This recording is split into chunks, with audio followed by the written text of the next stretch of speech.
twongeye turatomboye bana b'Imana kuba tugiye umuntu Nyagasani akaba duhamagaye ku neza ye ku izina ry'Imana Data na Mwana Roho Mutagatifu amen. Amahoro bana b'Imana, imuhumure, Imana iradukunda ije kudukiza kuri uyu wa mbere w'icyumweru cya 12 mu byumweru bisanzwe tariki 6 Nyakanga 2026. Dore amasomo agiye kuduhuza n'Imana. Isomo rya mu gitabo cy'umuhanuzi Hoseya umutwe wa 2 umurongo wa 16 kugeza ku 18 n'umurongo wa 21 kugeza ku 22. Uhoraho aravuze ati, niyo mpamvu umugore wanjye w'umuhemu ubu ari jye ugiye kumuhendahenda, nzamujyane mu butayu maze mwurura umutima, nzamusubiza imizabibu ye, ikibaya cya Akori nkigire irembo ry'amizero, azahanganiriza nk'igihe cy'ubuto bwe, mbese nk'igihe yazamukaga ava mu gihugu cya Misiri. Uwo munsi kandi uwo n'Uhoraho bivuga, uzanyita ngo umugabo wanjye, uzahurwe burundu kongera kunyita ngo Behari wanjye. Nzagucyura ubu wanjye iteka ryose, dushyingiranwe bishingiye ku butabera n'ubutungane, duhorane urugwiro n'urukundo. Nzashyingirana nawe ugaragarize ubudahemuka, maze uzamenye Uhoraho. Iryo ni ijambo ry'Imana. Zaburi ni 145. Uhoraho n'umunyampuhwe n'umunyaneza. Buri munsi nzagusingiza, nogeze izina ryawe iteka ryose. Uhoraho ni igihangange, akaba rwose akwiriye gusingizwa, ubwamamare bwe ntibugereranywa. Kuva mu gisekuru kugera mu kindi bazibukiranye ibyo wakoze, bamamaza ibigwi byawe. Nzajya ndondorera abandi ibitangaza byawe, mvuge ikuzo ryawe ry'uruherekeza rijyana n'ubwiza bwawe. Bazajya bavuga ububasha bwawe wagaragaje ukora ibintu bihambaye, nanjye mvuge ubuhangange bwawe. Bazajya bahimbaza urwibutso rw'ibyiza byinshi wagiriye abantu, maze bahe amashyi n'impundu ubutungane bwawe. Uhoraho n'umunyampuhwe n'umunyaneza, atinda kurakara kandi akagira urugwiro. Uhoraho agirira bose ibambe, maze imbabazi ze zigasakara ku biremwa bye byose. Uhoraho n'umunyampuhwe n'umunyaneza. Nyagasani Yesu nabane namwe. Amagambo mu Ivanjili ntagatifu uko yanditswe na Matayo umutwe wa 9 umurongo wa 18 kugeza ku 26. Igihe Yesu arakibwira abigishwa ba Yohani, umutware aramwegera amupfukama imbere amubwira ati, umukobwa wanjye amaze gupfa, ngwino umurambureho ikiganza arakira. Yesu arahaguruka aramukurikira n'abigishwa be. Nuko umugore wari umaze imyaka 12 ava amaraso amuturuka inyuma akora ku nshuro z'igishura cye, kuko yibwiraga ati, mpfa gusa gukora ku gishura cye ngakira. Yesu akebutse aramurabukwa aravuga ati, humura mwana wanjye, ukwemera kwawe kuragukijije. Ako kanya umugore arakira. Yesu ageze mu rugo rw'umutware abona abavuza imyirongi n'abantu benshi baborogaga, aravuga ati, nimuhave, uwo mukobwa ntiyapfuye, arasinziriye. Nuko baramuseka. Bamaze gusohora abo bantu, arinjira amufata ukuboko, maze umukobwa arahaguruka. Iyo nkuru isakara muri icyo gihugu cyose. Iyo ni Ivanjili ntagatifu. Bayoboke b'Imana, nimugire amahoro. Buri jambo ry'Imana riza kuri uwo munsi, nta munsi usa n'undi. Uko niko n'ijambo ry'Imana ridahora ari rimwe. Nubwo waryumva kenshi, ariko ryagusanze none ntabwo riko rizagusanga ejo. Ejo uzaba uri mu kababaro, ejo bundi uzaba uri mu byishimo, ejo n'ejo bundi. Ntabwo buri gihe umuntu ahora ari kuri nivimwe. Akenshi ibibazo, ibyago, ibitotezo, ibihe by'amahoro, ibihe byishimo byose bigenda bisimburana buri gihe cyose. Uko ibihe bigenda bisimburana iteka ryose. Amina. Uko niko nanone nawe wagombye kugenda usimburanya ibyo bihe, ugenda ushakisha iki? Umukiro imbere y'Imana. Ugenda urushaho kugenda utunganira Imana uko ijambo ry'Imana ryagusanze. Ese uri ijambo ry'Imana tumaze kuzirikana rigusanze he? Rigusize he? Wasanga rigusize iheru cyangwa wasanga rigusize amahoro. Nawe icyo Nyagasani agusaba ni uko wabaho neza, ukamererwa neza. Bityo igihe cyose ukaba uri kumwe na Nyagasani, igihe cyose ukaba uri gukora kuri Nyagasani. Nta niyo ntego y'amasomo y'uno munsi, aho Nyagasani agusaba nanjye asaba kugira ngo tumukoreho. Isengesho ryacu riraza kwitwa ngo ninkora kuri Yesu ndakira. Akenshi ntitujya dukira, kubera iki bamwe tugarukira mu nzira, abandi dukora ku mukiza uko bikwiye, abandi dushaka kumusanga ariko hakagira ibisitaza dutanga imbere bikaza kurangira tutamugezeho. Intego yacu no gukora kuri Yezu. Tuza kureba nanone ibyo bisitaza byose biri mu nzira, ibyo bikuta, izo nzitiro zizitira Yezu zituma tutamukoraho. Iyo connection aho se twahambutse, aho se twizituye, ibyo bintu bikuzitura kuri Nyagasani ni biki? Aha niho Nyagasani ashaka kuza kugera, utekereza cyane ku bintu byose bikubuza gukora kuri KRITSU. Hashobora kuba ari uburwayi bwakubayeho karande, hashobora kuba ari ibibazo byakubayeho karande, ariko wajya kushyiza kwa Yezu ntibishike. Kubera iki? Ntabwo uri ushaka kwigererayo. Urasabwa kugira ngo nawe niba ushaka gukira, kwigerera kuri KRITSU, kugerayo, kumukoraho. Hari igihe ujya ukora kuri Yezu na gatoya, biraza kutwerekeza kuri Ukarisiya, aho mpabwa Yezu, ubundi nkagera nte ngakira, nkamererwa neza, nkabaho neza kubera Yezu KRITSU. Nawe nukora kuri Yezu uragira ute? Urakira. Ibisitaza byose, ibyakuzituraga byose, ibyo byose wadohotseho, nukora kuri KRITSU nawe urakira. Nyiri isengesho ryacu, amasomo turabonamo ingero abakoze ku Mana bagakira. Dufite mu ingero z'abagore batatu mu isezerano rya kera, igitabo cy'umuhanuzi Hozeya mu isomo rya mbere turabona mu mugore wa Hozeya wakize. Isezerano rishya ivanjiri turabona abagore babiri, umukobwa ndetse n'umugore, nabo bakize. Kubera iki? Gukora kuri KRITSU.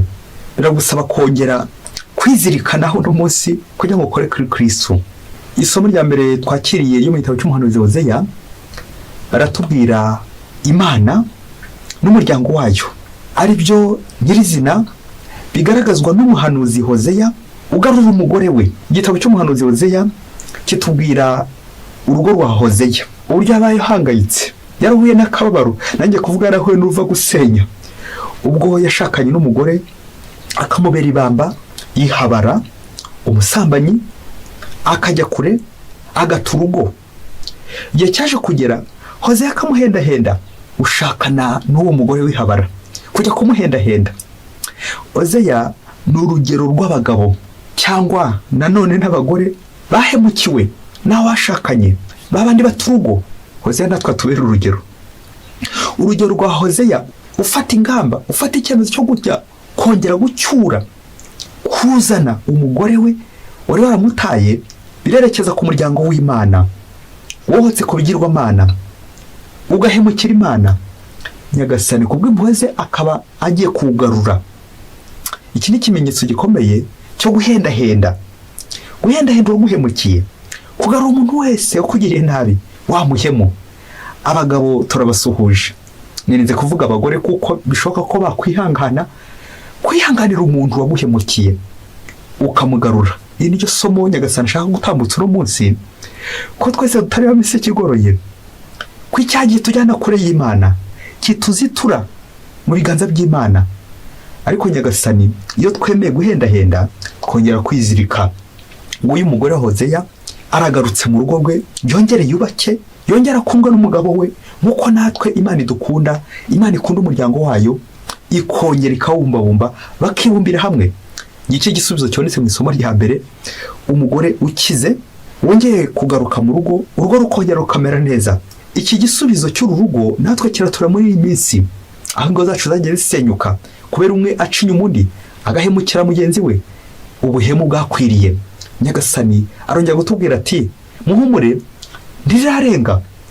Gusubirana birashoboka, kongera guhura birashoboka, kongera guhuza birashoboka. Ese ni iki cyakongera kuduhuza? Nta kindi, guhendahenda. Ivanjiri no munsi nayo harimo kwizirika kuri Nyagasani, gukora kuri KRITSU ni guzakira. Twumvisemo uburyo Yezu agenda akiza. Arakiza uwari urwaye, akiza n'uwari wapfuye amuzure, kuko Yezu ari umunyampuhwe n'umunyaneza. Ndifuza gukubwira ibintu bitatu aba bantu bakiza bahuriyeho muri ivanjiri. Icya mbere ni uko bombi ari abagore. Umwe ni umugore wakize indwara yo kuva, undi ni umukobwa wakize Yezu akamuzura yari yapfuye. icyo tuzirikana kuri aba bagore, ko umugore ni ikimenyetso cya fragilité, vulnerabilité, aho usanga abenshi barengana, bakandamizwa. Ni ikimenyetso cyo koroshya, cyo kudakomeye. Ni ikimenyetso cy'umuntu ukeneye ubuvunyi bw'Imana. Ni ikimenyetso cyo ufite imbaraga nke ukeneye ubuvunyi bw'Imana, aho ubuzima buri kononwa. Intervention y'Imana, ukuboko kw'Imana, uruhare rw'Imana iza gutabara bene abanyantege nke, abababaye, abashavuye. Ikigaragara physiquement cyangwa biologiquement, umugore burya niwe ukomeye. Ariko muri societe zacu iri somo rishaka gutwerekeza ku bantu bose bababaye, bashavuye, bakeneye ubuvunyi bw'Imana. Abo bose ushobora kuba uri umugabo, ushobora kuba uri umusore, ushobora no kuba uri umugore, wa wundi wese ukeneye iki? Ubuvunyi bw'Imana, urwaye ukeneye ko yakira. Icyo nicyo cya mbere bahuriyeho aba bantu, ni abanyantege nke. Icya kabiri bahuriyeho nuko hagarutse mu 12 umugore wari umaze imyaka 12 ava amaraso. Urumva ko yari yarahangayitse, yaragotse, afite ibibazo byinshi cyane, bamwe ndetse batakinamusuhuza. Uwo yakize. N'umukobwa nawe yari afite imyaka 12 y'amavuko, nawe Yezu yamuzuye, none yakize.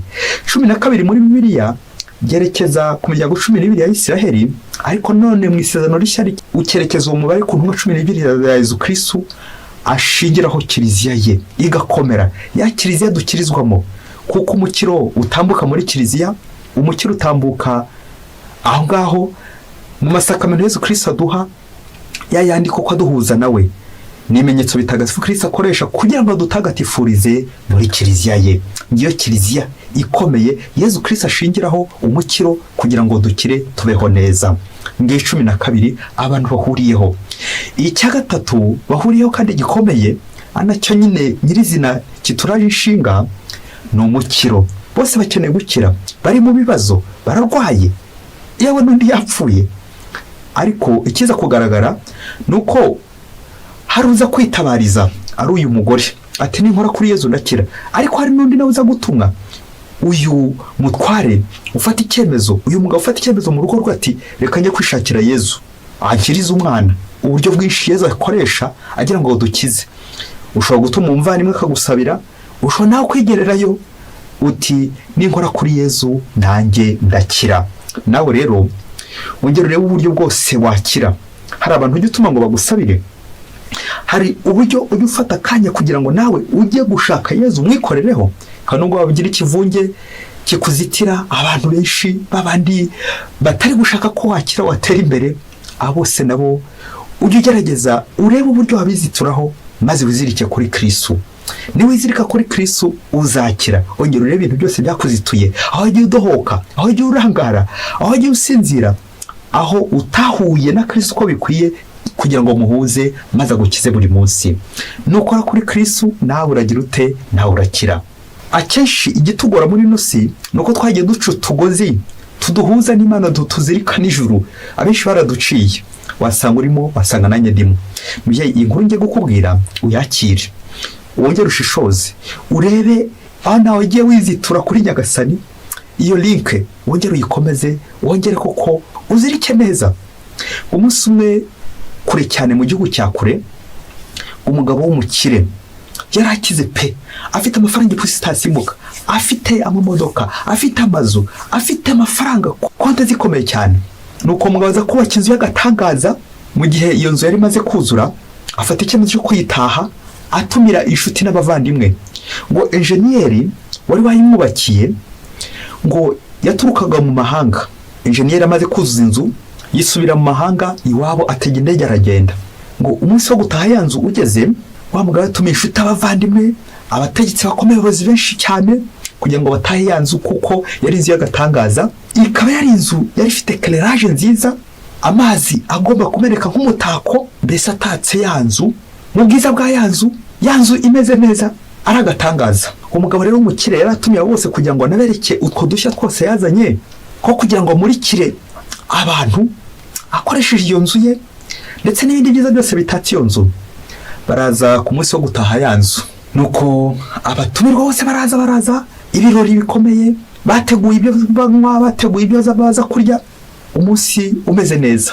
Nuko wa mugabo agiye gutangiza umuhango kugira ngo yereke abantu ibiza byose yagezeho, agiye gucana amatara kugira ngo amazi yikarage yizungurize, ya clairage igaragare neza, abantu bamererwe neza, baze kwikangaho ko babone ko iyo nzu koko ari agatangaza. Agiye gucana ntibyaka, agiye gucana ntibyaka, akora hose ntibyaka, areba hirya areba hino ntibyaka.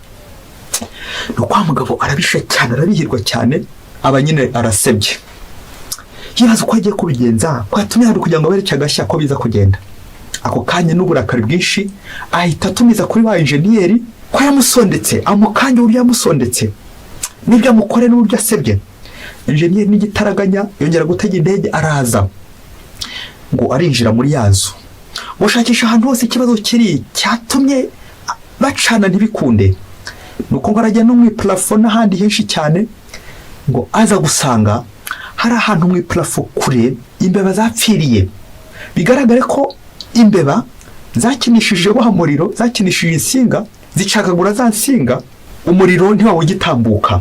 Ubwo enjeniyeri yongera hambira twa dusinga za mbeba zaciye, maze agiye gucana nyine birumvikana abatumirwa bari bakira aho ngaho.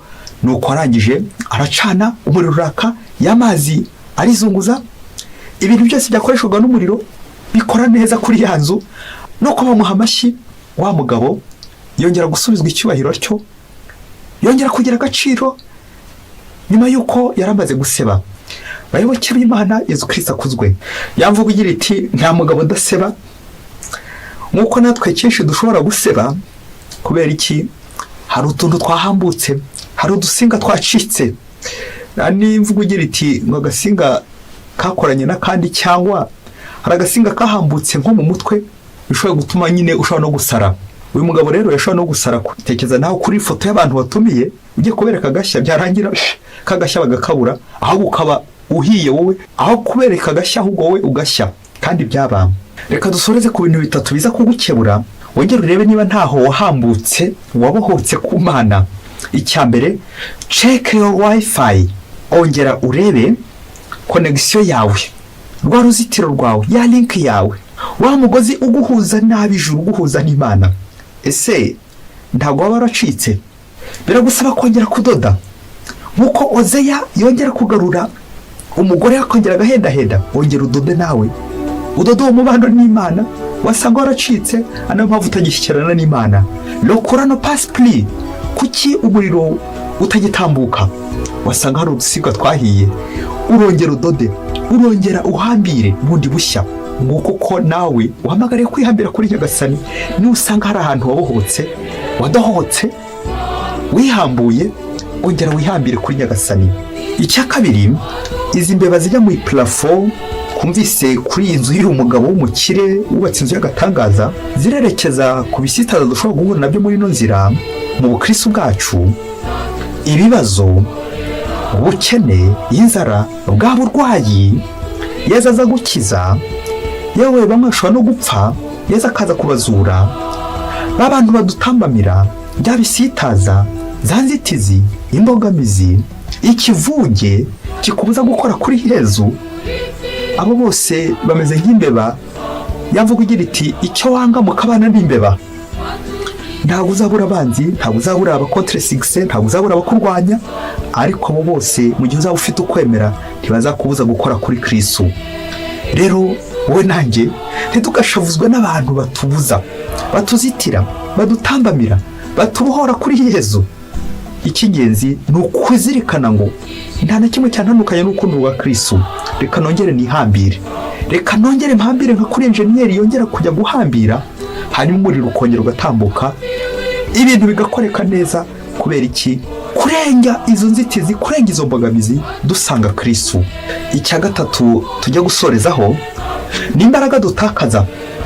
Ese hari imbaraga y'utakaza usenga? Navuga gutakaza kugira ngo wumve ko hari nawe uburyo bwose ushobora gukora effort ushyiramo ujya gusenga. Nkuko uyu mugabo yatekereje atari ku wundi nakonye ngatakaza amafaranga, ahamagara enjeniyeri kugira ngo aze yongera hambire, andebere ikibazo ko giteye. Imbaraga ushyira mu by'Imana, igihe umara umwanya umara uri gusenga, uwo mwanya uracyariho. Uraza gusanga kenshi hari igisengesho cyacu ridashika ku Mana kubera kwirata, kwiyemera, kwikuza, kwibona. Buri gihe ubuzima bwawe ukaba ari ukwibona, biragusaba guca bugufi, rimwe na rimwe ukabanza ugaseba kugira ngo urugendo rwawe hamwe n'Imana wongere urebe ibyo bisitaza byose birimo, ibyakuboshye n'ibindi byose byakubohoye kuri Nyagasani, byakuboheye ku isi bikubohora kuri Nyagasani. Imbaraga ngomba gushyira mu by'Imana, gushakashaka Imana buri munsi. Yezu ningukoraho ndakira. Mwese Imana ibaho umugisha. Imana Data na Mwana na Roho Mutagatifu. Amen. Padiri Musumukuru Ladislas wa Diocese ya Cyangugu.